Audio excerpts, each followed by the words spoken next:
Doctor ने कही कि मेहमान आने वाला घर में। मेहमान? मैं अपनी जगह किसी को नहीं देने का पापा, बता दिया मैंने आपको। छोटा मेहमान। नमस्कार, ईटीवी इनाडू इंडिया में बहुत बहुत स्वागत है आपका। और इस वक्त आपसे मुखातिब हूं मैं प्रशांत पांडे। फिल्म बधाई हो, जिसके इंटरव्यूज, जिसके कलाकारों के साथ बातचीत लगातार आप तक ईटीवी पहुंचा रहा है, और उससे जुड़े दो खास कलाकार आयुष्मान खुराना और सान्या मल्होत्रा दोनों हमारे साथ हैं। बहुत बहुत वेलकम आप दोनों का। सबसे पहले बड़ा आसान था आयुष्मान इस फिल्म ऐसी सब्जेक्ट पे ऐसी फिल्म बनाना जिसे ज़्यादा बेचा जा सकता था, जिसे बड़ी चीप फिल्म बनाया जा सकता था। मानते हैं कि एक राइटर ने एक बड़ा जोखिम उठाया एक ऐसी कहानी के साथ, जिसके साथ आप एक बड़ी बात कह रहे हैं। इनफैक्ट ये फिल्म ऐसी है जो आप सहपरिवार देख सकते हैं, और मेरी सारी फिल्में ऐसी ही रही हैं, बल्कि इससे भी ज़्यादा टैबू ब्रेकिंग सब्जेक्ट्स पे, विषयों पर हमने फिल्म बनाई है, चाहे विकी डोनर या शुभ मंगल सावधान हो, जिसको आपको बताने में शायद थोड़ी झिझक होगी अपने बच्चों को कि ये किस विषय पर फिल्म है, जो आपके बच्चे 15 साल से छोटे होंगे। पर ये ऐसी फिल्म नहीं है। इसमें वो भी फिल्म चली थी, वो भी परिवारों ने देखी थी जाकर। ये फिल्म ऐसी है जहाँ पर आपकी माँ प्रेग्नेंट है, गर्भवती है, और आप एक वयस्क हैं, आपकी अपनी गर्लफ्रेंड है।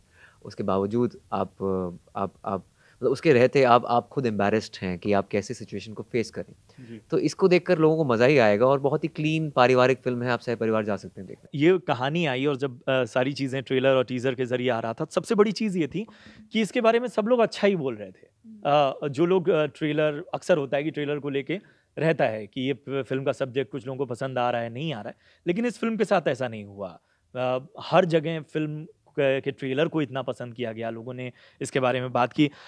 इस तरह का रिस्पॉन्स भरोसा बढ़ा देता है रिलीज से पहले। हाँ यार, मतलब जब मैंने ये सुना था तो मैं सुन के भी बहुत खुश हुई थी। तो मुझे कहीं न कहीं पता था कि ये बहुत अच्छी फ़िल्म होने वाली है, और ट्रेलर आया और जिस तरीके का रिस्पॉन्स हमें मिला, वो देख के तो आई वाज़ रियली हैप्पी, क्योंकि लोग उसके बाद आके बता रहे थे कि हमारे साथ भी ऐसा हो रखा है, रिलेट कर पा रहे थे हमारे ट्रेलर से। तो मुझे लगा कि कहीं न कहीं ट्रेलर से इतना रिलेट कर पा रहे हैं तो फ़िल्म देखेंगे तो उनको और भी मज़ा आएगा। तो उससे बहुत खुशी होती है। और ये तो मैं, अब मुझे लगता है कि आई एम रियली श्योर कि जब लोग फ़िल्म देखेंगे तो उनको जितना ट्रेलर देख के मज़ा आया उतना फ़िल्म देख के भी आएगा। दिल्ली का कहते हैं मिक्स्ड कल्चर, बहुत सारी चीज़ें हैं, और इसमें हम देख रहे हैं आपकी जो ज़बान है वो पश्चिमी उत्तर प्रदेश से भी बड़ी, खासतौर पे मेरठ से। तो किस तरह की तैयारियां रही इस लिहाज से, क्योंकि सबसे ज़्यादा आपको ही बोलना था इसमें। ऐसा नहीं है, आप ये हैरान होंगे फिल्म देखकर, क्योंकि इस फिल्म में हर कोई हीरो है। आई थिंक गजराज राव का पैरेलल लीड है, वो भी हीरो है फिल्म की। नीना गुप्ता भी हीरोइन है अलॉन्ग विद सान्या मल्होत्रा। सुरेखा सीकरी सबसे बड़ी हीरो है फिल्म की, जो सब दादी बनी है। आप उनका रोल कमाल का है, और लोग कहेंगे सबसे अच्छा रोल ही उनका है शायद। तो एक पारिवारिक फिल्म, पूरा परिवार, पूरा कॉन्सेप्ट इस फिल्म का हीरो है। सबसे पहले तो नू जानना है मुझे, टाइम कब मिल गया तुझे? अब सब समझ आ रही, क्यों बहू का बदन टूटा करे है रोज सुबह। इसमें 3 तरह की एक भाषाएं या फिर लहजे मैंने बोले हैं। एक मैं थोड़ा एंग्लिसाइज्ड हूँ, अंग्रेजी बोली है अपने ऑफिस में, घर पे पश्चिमी उत्तर प्रदेश वाली भाषा बोली है, और दोस्तों के साथ मैं हरियाणवी बोल रहा हूँ।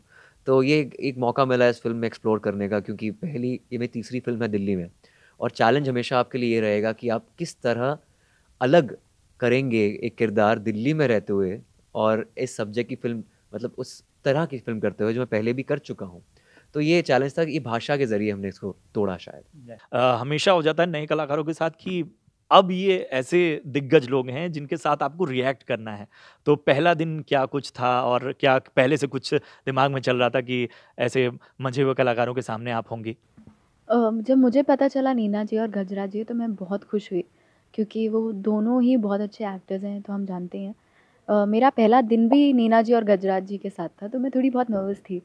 मुझे लग रहा था पता नहीं क्या सोचेंगे, कैसा होगा, क्या होगा। मैं ज़्यादा ही स्ट्रेस लेती हूँ लाइफ में, तो मैं वही ले रही थी। पर जैसे ही मैं सेट पे गई तो मुझे बहुत मज़ा आया, क्योंकि कहीं न कहीं वो अपने जैसे थे ही नहीं, वो कैरेक्टर्स थे बिल्कुल। नीना जी नकुल की मम्मा थी, गजराज जी नकुल के पापा थे, और मुझे बहुत मज़ा आया यार। और उनके साथ सीन करना ना, वो कुछ ना कुछ नया लाते हैं, हर टेक में कुछ ना कुछ नया लाते हैं। तो एज़ एन एक्टर आपको हमेशा अपने, you have to be on your toes. तो मतलब कुछ भी आ सकता है, तो बड़ा मज़ा आता है वैसे एक्टर्स के साथ काम करने का, क्योंकि आपको हर टेक में कुछ नया रिएक्शन देने को मिलता है। तो मुझे बहुत अच्छा लगा उन लोगों के साथ काम करके। आयुष्मान, ये इंटरव्यू खत्म होगा और कल आपकी तैयारियां हो जाएंगी अंधाधुन की सक्सेस को लेके। अंधाधुन एक ऐसी फ़िल्म है जिसको प्रमोट करना बहुत मुश्किल था, क्योंकि हमारे पास कुछ बोलने के लिए नहीं था, सस्पेंस फ़िल्म थी और हम ट्रेलर भी बहुत ही सोच समझ के काटा गया था कि कुछ रिवील ना हो उसमें। तो इसलिए ये इसको समझ नहीं आ रहा था कैसे प्रमोट किया जाए, कि श्रीराम राघवन खुद नहीं चाहते थे कि कुछ भी अपने किरदार के बारे में कोई भी एक्टर बात करे। तो बहुत नपी-तुली सी इनकी स्ट्रैटेजी थी और फ़िल्म का एक लिमिटेड बजट भी था और उसको मद्देनज़र रखते हुए जिस तरह से प्रमोशन हुई, हमें पता था वर्ड ऑफ माउथ फ़िल्म होने वाली है, जिसके चलते हमने फ़िल्म की स्क्रीनिंग 5 दिन पहले रख दी थी। सारे क्रिटिक्स को दिखा दिया गया था और वो इंडस्ट्री को दिखा दिया गया था, जिससे वर्ड ऑफ माउथ पहले ही बढ़ गया था। तो ये एक स्ट्रैटेजी थी, लेकिन बधाई हो एक अलग फ़िल्म है। इसकी मैं ओपनिंग एक्सपेक्ट कर रहा हूँ और पिछले साल की तरह इस बार भी शायद ऐसा होगा कि दोनों फ़िल्में चलेंगी। जैसे बरेली की बर्फ़ी और शुभ मंगल सावधान चली थी, अंधाधुन और बधाई हो दोनों चलेंगी। और बहुत ही एक अलग, नॉर्मली एक्टर्स को देखने को नहीं मिलता कि 2 फ़िल्में चल रही हैं और 2 अलग-अलग ऑडियंस में दोनों हाउसफुल जा रहे हैं। तो आई थिंक ये बहुत किस्मत वाली बात है। तो आप सेटिस्फाइड हैं पटाखा से भी, जिस तरह का रिस्पॉन्स उसे मिला? हाँ यार, मैं काफ़ी हूँ। मुझे लगता है पहले तो मुझे लगता है कि मैं काफ़ी खुशकिस्मत हूँ कि मुझे विशाल जी के साथ काम करने का मौका मिला, क्योंकि वो एक ऐसे डायरेक्टर हैं जैसे it was a dream project for me. मैंने काफ़ी कुछ सीखा उससे, मैंने पूरे प्रोसेस से काफ़ी कुछ सीखा एज़ एन एक्टर। तो मैं बहुत ज़्यादा खुश हूँ और बहुत क्लोज़ है मेरे हार्ट से पटाखा, और वो हमेशा रहेगी। क्या हम उम्मीद करें कि जब भी कुछ इस तरह का होता होगा या इस तरह आपकी नज़रों के सामने आएगा या चीज़ें होंगी, तो उसे अब नज़रअंदाज कोई नहीं करेगा? हाँ, ये नज़रअंदाज करने वाली बात थी ही नहीं और ये काफ़ी सदियों से नज़रअंदाज होती चली आ रही है। और अब तो एक हम दौर पहुँच गया है जहाँ पर हम बात कर सकते हैं खुलकर और एक नारी उत्थान की बात करते हैं, तो सभी जो भी उनके साथ कभी शोषण हुआ है तो उसको उसको खुलकर सामने बोला जा रहा है। और इसके चलते हमें ये भी देखना है कि दूसरी साइड, जो मर्दों की साइड है, उनको भी इक्वल अपॉर्चुनिटी मिलनी चाहिए अपनी बात कहने की, अपनी इनोसेंस या फिर जो भी है वो साबित करने की।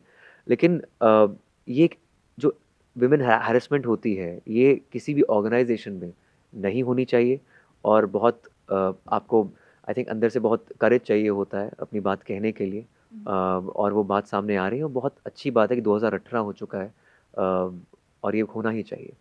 क्या मानते हैं कि सुपरस्टार्स इस तरह से जो टेक ले रहे हैं, ये अब बदलाव का वक़्त वाक़ई है? हाँ यार, मेरे को लगता है कि बहुत ही इम्पोर्टेंट था ये। और ये अपनी इंडस्ट्री का तो दिखता है क्योंकि हम लाइमलाइट में हैं, पर ये हर जगह होता है। सेक्सुअल हरासमेंट ऑफिसेज़ में है और हर कहीं जगह पर है जो नहीं है इतने लाइमलाइट में। बट मुझे लगता है ये हमारा रिस्पॉन्सिबिलिटी भी है कि हम कहीं न कहीं बाहर आके इस बारे में बात करें, क्योंकि जब हम लोग आके बात करते हैं तब लोगों को इसके बारे में पता चलता है।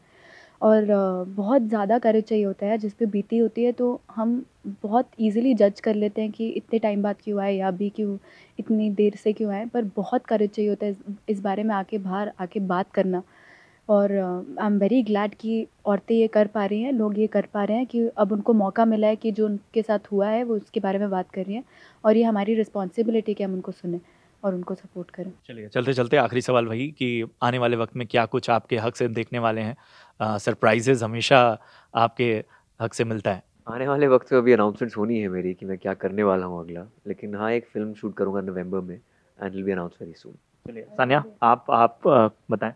मैंने एक फ़िल्म करी है रितेश बत्रा के साथ, रितेश बत्रा ने करी है, नवाज़ुद्दीन सिद्दीकी के साथ है फ़ोटोग्राफ, तो अब उसी का वेट है बधाई हो के बाद।